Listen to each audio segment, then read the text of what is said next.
Assalamualaikum warahmatullahi wabarakatuh. Selamat pagi anak-anak. Hari ini kita belajar tema 3, subtema 3, pembelajaran 3. Seperti biasa, sebelum Ibu menyampaikan materi, sebaiknya kita membaca doa terlebih dahulu. Membaca doa dimulai.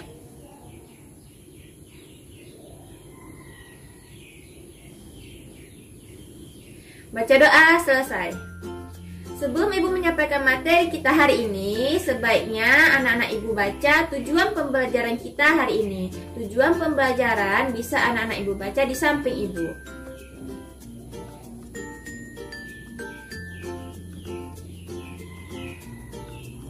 Sudah dibaca? Baiklah, materi kita hari ini adalah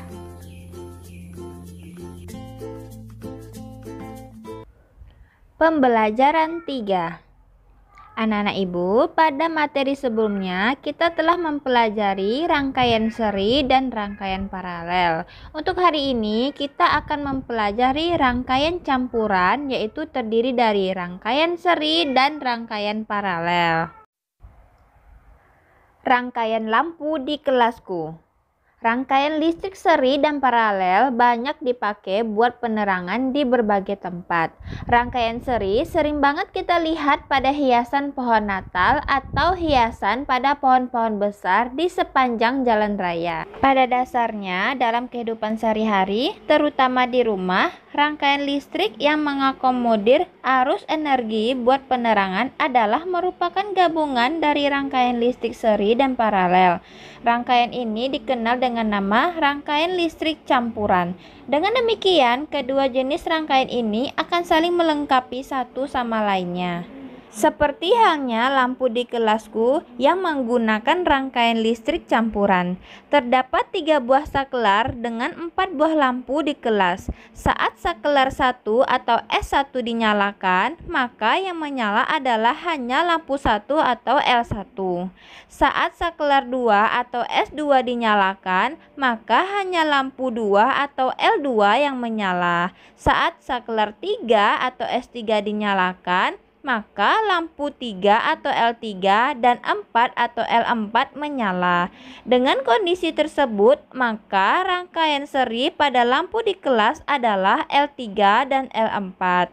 Sedangkan rangkaian paralel adalah L1, L2, dan L3, L4.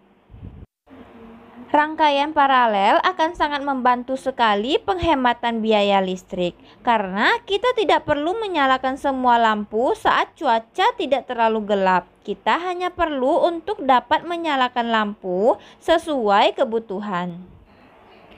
Anak-anak, cermati kembali teks eksplanasi tersebut. Temukan kosakata non baku dan kalimat tidak efektif dalam teks dan perbaiki. Tulis dalam tabel berikut ini. Berikut alternatif jawaban dari Ibu. Kosakata non bakunya di antara lain dipakai. Perbaikannya menjadi kosakata bakunya dipakai. Kosakata non baku yang kedua yaitu buat. Perbaikannya menjadi untuk.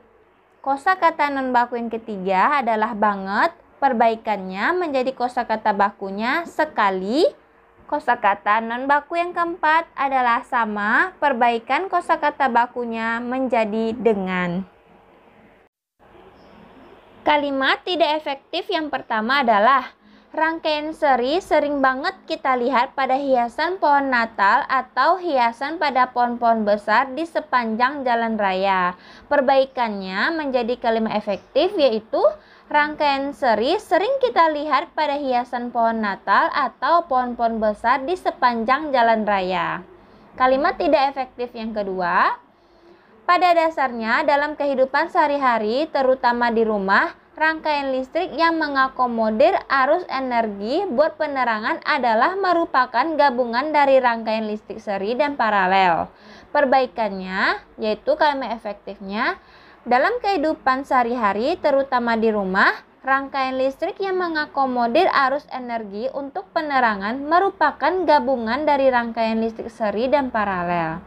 Kalimat tidak efektif yang ketiga adalah dengan demikian, kedua jenis rangkaian ini akan saling melengkapi satu sama lainnya. Perbaikannya, sehingga kedua jenis rangkaian ini saling melengkapi. Kalimat tidak efektif yang keempat adalah saat sakelar 1 atau S1 dinyalakan, maka yang menyala adalah hanya lampu 1 atau L1. Perbaikannya, saat sakelar 1 atau S1 dinyalakan, maka yang menyala hanya lampu 1 atau L1. Kalimat tidak efektif selanjutnya, rangkaian paralel akan sangat membantu sekali penghematan biaya listrik. Perbaikannya, rangkaian paralel sangat membantu menghemat biaya listrik. Kalimat tidak efektif yang terakhir adalah kita hanya perlu untuk dapat menyalakan lampu sesuai kebutuhan. Perbaikannya adalah agar menjadi kalimat efektif ya anak-anak, kita dapat menyalakan lampu sesuai kebutuhan. Sekarang coba temukan informasi penting dari teks eksplanasi tersebut sesuai dengan urutan paragrafnya. Berikut alternatif jawaban dari Ibu. Paragraf 1 merupakan topik masalah penggunaan rangkaian seri dan paralel saling melengkapi dalam kehidupan manusia. Paragraf kedua itu merupakan penjelasan lampu di kelasku menggunakan rangkaian campuran yang terdiri dari 3 sakelar dan 4 lampu. Sakelar 1 atau S1 dinyalakan, maka lampu 1 atau L1 menyala. Saat sakelar 2 atau S2 dinyalakan, maka lampu 2 atau L2 menyala. Saat sakelar 3 atau S3 dinyalakan, maka lampu 3 atau L3 dan 4 atau L4 menyala. L3 dan L4 adalah rangkaian seri, sedangkan L1, L2, dan L3, L4 adalah rangkaian paralel. Paragraf ketiga, ini sebenarnya paragraf ketiga ya anak-anak, bukunya salah cetak, berupa kesimpulan dan pesan atau pendapat pribadi penulis. Yaitu, rangkaian paralel dapat menghemat listrik karena lampu dapat dinyalakan sesuai kebutuhan. Demikianlah materi kita hari ini. Untuk lebih memahami materi yang telah Ibu sampaikan hari ini, silahkan anak-anak Ibu putar-putar terus video yang telah Ibu berikan. Jika kurang paham, bisa bertanya kepada kedua orang tua, kakak, abang, atau saudaranya di rumah. Ibu akhiri, wassalamualaikum warahmatullahi wabarakatuh.